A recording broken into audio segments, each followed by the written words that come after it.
Hi there, I'm Coach Kenneth. And I'm Coach Victoria. And in this video, we're going to talk to you about they watch your life, but they don't talk with you. Sounds like owls in the trees. It can really make you crazy when you're sitting there like, they're watching all my stories, they're looking at this, they're doing all these things. Why won't they talk to me? They're ignoring me. It's even more awkward if they have left you on read. Oh my gosh. And they're still looking at your stories. If it was a question, the last thing you said. Yeah, and they don't reply, but they watch your stories for the next 3 months. They're like, what is happening here? What are you doing? Oh, yeah. Social media can really drive you crazy. Having a space with a connection really can make you crazy. It really can consume your mind, and it's very hard to think about anything else. And I think we're biologically hardwired this way. We want to stay close to our loved ones.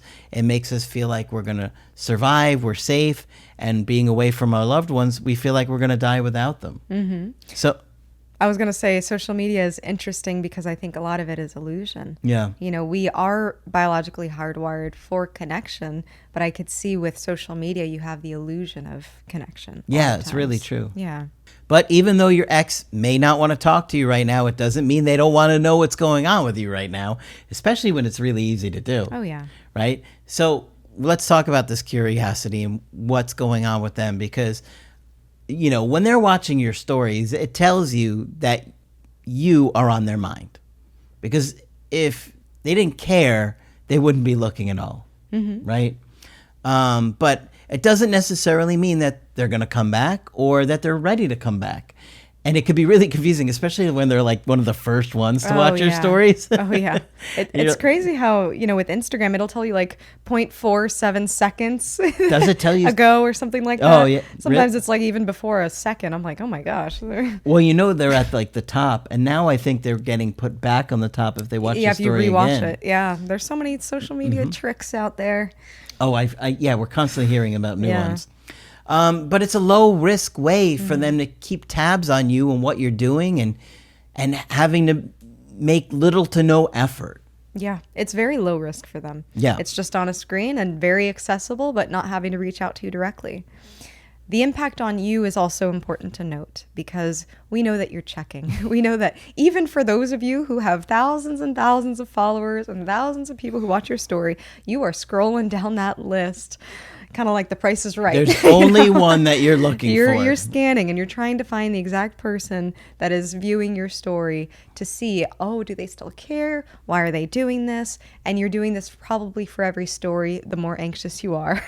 So we understand that this is a pattern. This could be a habit for you and it can really impact you.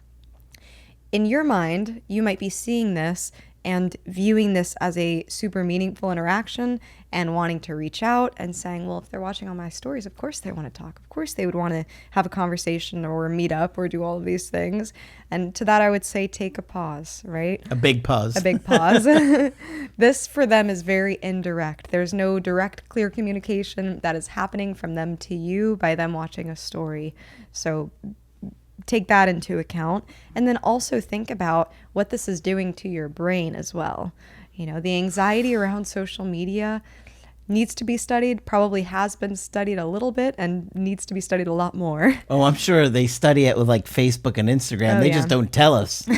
Oh, yeah. You mean Meta behind the scenes? Exactly. I'm sure.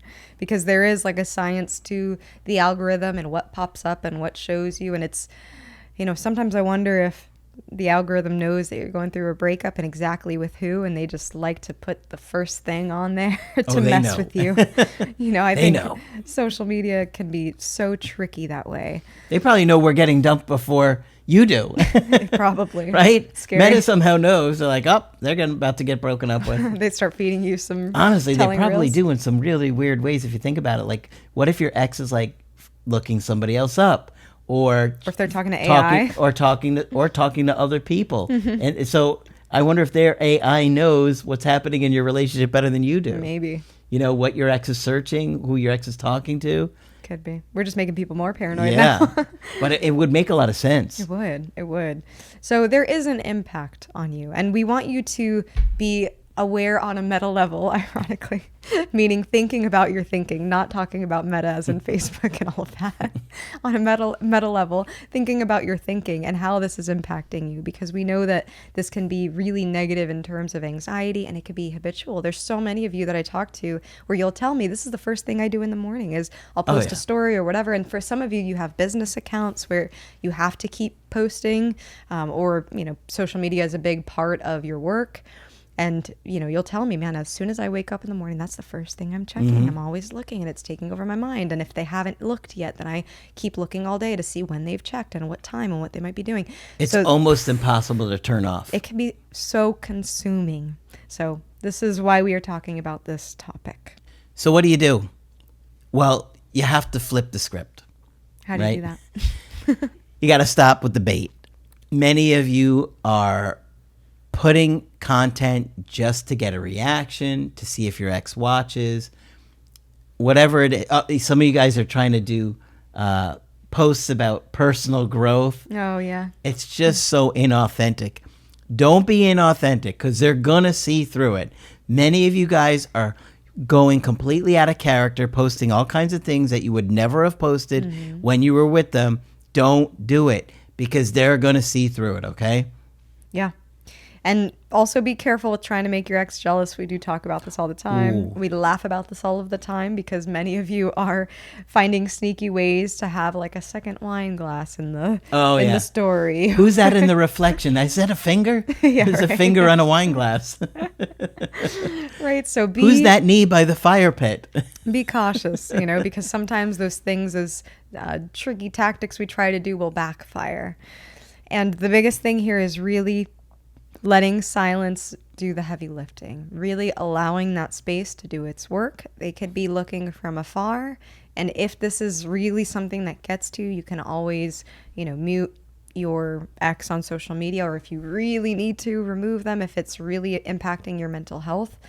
But let silence and let no contact do what it's supposed to do. Let them process. And I would even say, don't try to expose too much of what's going on in your life. Sometimes we do want to share with other friends and family, and our social media isn't all about our ex, right? But we also do want to be mindful that we are going through probably a very emotionally vulnerable moment. And sometimes we don't make the best decisions, social media decisions included, during that period of time. Yeah, many of you guys acting out of anxiety are going to do things that I would be like, no, don't do that. Mm-hmm. Don't do that, okay? You have to be very careful. If you're confused, don't post anything at all. This is one of the things that we often talk about in coachings, because every situation is so different, and what your ex is doing, what you're doing, how you've posted previously. What's going on in the breakup, what happened in the breakup. So if you're confused, it's better not to post, or to rarely post, than to be posting things like trying to get your ex jealous, because that usually makes the situation worse. I want to really emphasize that. Yep. So really be cautious. And they can be peering, they could be looking, but still live your life, right? Sometimes we try to get involved in things because we think, oh, this is going to make a cool story, and then they might see that I'm doing X, Y, and Z. Think about what you want. Be able to live your life authentically as you. And sometimes I know social media can take away from that. We start thinking about how others might perceive whatever we're doing, or, what will be the perfect picture perfect Instagram moment, rather than thinking, okay, how can I be present right now? Right now, if you are going through that emotionally vulnerable time after a breakup, you need support. You need real face-to-face support, friends, family. Of course, we warn you about always taking their advice. Yep. But try to live in the real life as much as you can. Yeah, absolutely. Otherwise, you're going to find yourself consumed by one minute moment of what's going on in your ex's day or week or whatever. That one little thing will keep you consumed. Mm-hmm. And just on one thing I have heard about studies around social media and mental health, they found that even, just like a minimal amount of time away from social media can help you increase your focus. So if you're able to give yourself a little social media break, that could be helpful for you too. Just something to consider as you're going through this. All right. Hopefully this one's been helpful for you. If you'd like to get our help personally, you could do that on my website, askcraig.net. I do email coaching and I do Zoom calls. Coach Victoria is also available for Zoom calls. I'm here whenever you'd like to chat. Just click her name on the top of the website to schedule with her. But that's it for this video. I'm Coach Craig Kenneth. And I'm Coach Victoria. And we will talk with you soon.